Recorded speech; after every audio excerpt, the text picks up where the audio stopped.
Donald Trump's FBI, just arrested a Milwaukee Circuit Court judge accusing her of interfering with immigration enforcement. Let's talk about that, because justice matters.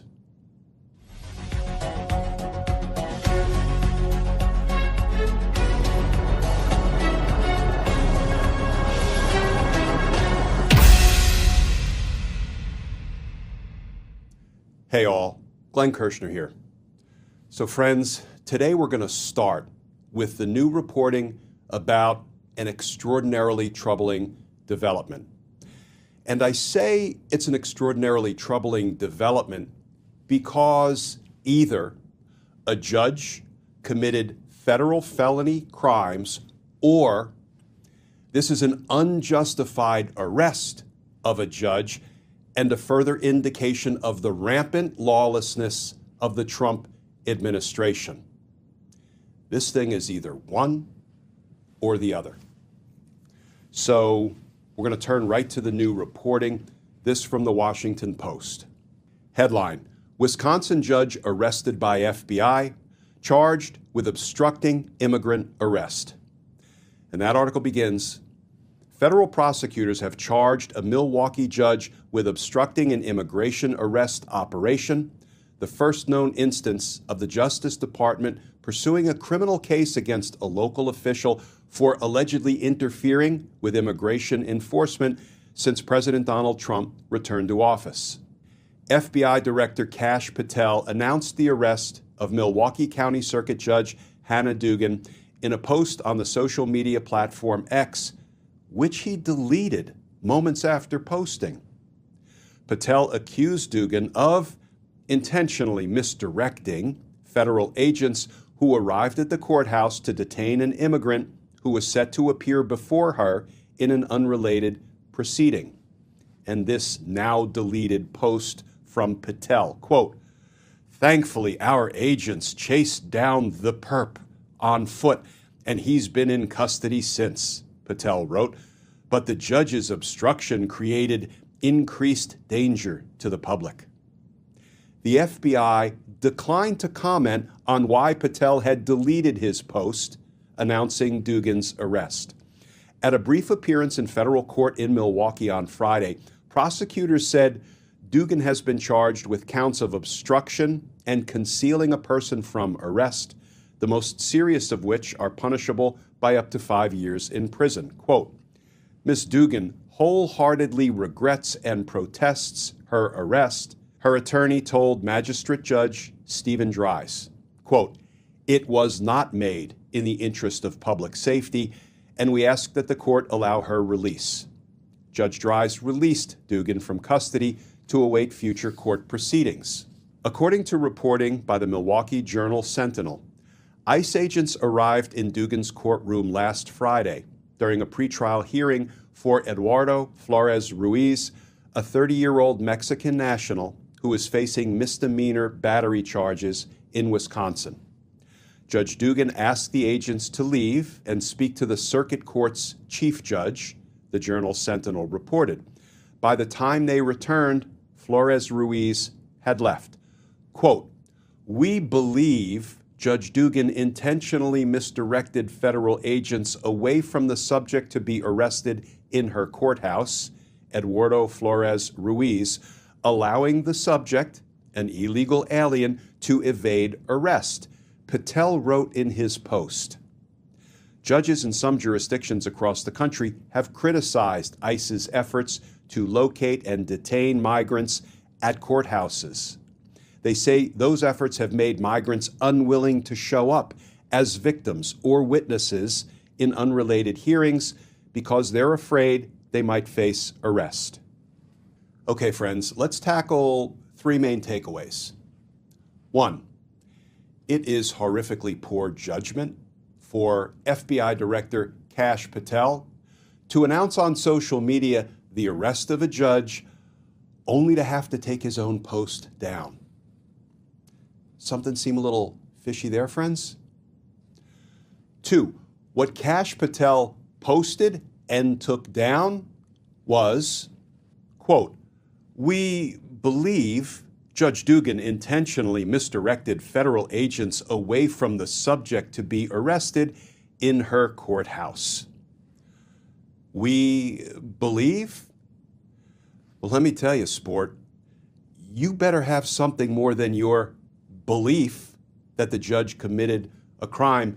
You damn well better have probable cause, strong admissible evidence satisfying the burden of probable cause to believe the judge committed a crime.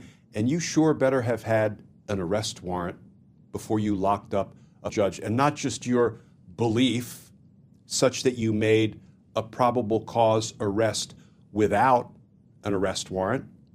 Though, I mean, that would seem even too reckless for a guy like Kash Patel, until you remember that a judge found that Kash Patel was, quote, not a credible witness when he testified on behalf of Donald Trump in that insurrection trial out in Colorado. So maybe he arrested the judge without an arrest warrant. Kash Patel also posted and deleted, "Thankfully, our agents chased down the perp on foot, and he's been in custody since." Okay, so first of all, Kash, what are you, in a Jimmy Cagney movie? Chase down the perp on foot. But really more importantly, you don't disclose facts. You don't relate evidence of what happened in connection with a particular arrest. Why? Because you're poisoning the potential jury pool in the event this is actually a legitimate arrest that results in a trial. You don't just start posting on social media what happened during the course of the arrest. But, you know, that's law enforcement 101. So I wouldn't really expect you to know anything about that. Number 3, the judge's lawyer also made a statement in this case at this initial court hearing. Here's what the lawyer said. Quote, "Ms. Dugan wholeheartedly regrets and protests her arrest. It was not made in the interest of public safety, and we ask that the court allow her release." So what did the lawyer for the judge not say? The lawyer didn't say, "My client, Judge Dugan, committed no crime." The lawyer didn't say, "My client is innocent of these charges and of any wrongdoing." No, the lawyer said that the judge regrets and protests her arrest. Maybe that's a tell, maybe not. What we don't know is whether the judge committed a crime, whether this was a legitimate arrest pursuant to a lawfully issued arrest warrant, and whether this was the right thing to do.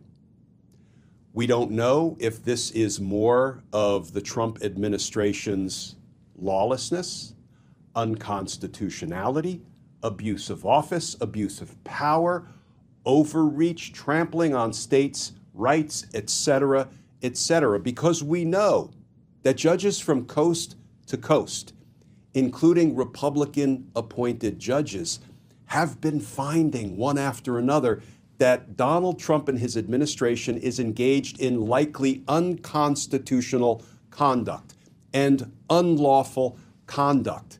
I mean, judges appointed by Ronald Reagan, of all Republican presidents, have said that some of Donald Trump's executive orders are blatantly unconstitutional. That's a quote. Another Reagan-appointed judge said if Donald Trump can, unlawfully deport Abrego Garcia, well, then he's going to unlawfully deport American citizens and his political opponents. These are Republican-appointed judges. So we know that Donald Trump and his administration has been engaging in lawless and unconstitutional conduct day after day. So is this more of that same pattern? Or was this a legitimate arrest because a judge violated the law? And let me tell you, friends, if judges violate the law, they should be held accountable. because the rule of law has to be applied without fear or favor. I don't care if you're a judge or you're a career drug dealer. It doesn't matter. For example, probable cause, the standard to arrest somebody is probable cause. You don't need more probable cause because the person you're seeking to arrest is a judge, and less probable cause because, well, it's just a drug dealer. No, the law applies equally. If it is to have any meaning at all, the law has to apply equally, including to judges. And you know why? Because justice matters. But friends, we will keep an eye on this story to see what evidence develops, because just because Kash Patel tells me this is a righteous arrest supported by probable cause and admissible evidence, I won't believe that for a minute until I see that evidence with my own eyes. Friends, as always, please stay safe, please stay tuned, and I look forward to talking with you all again tomorrow.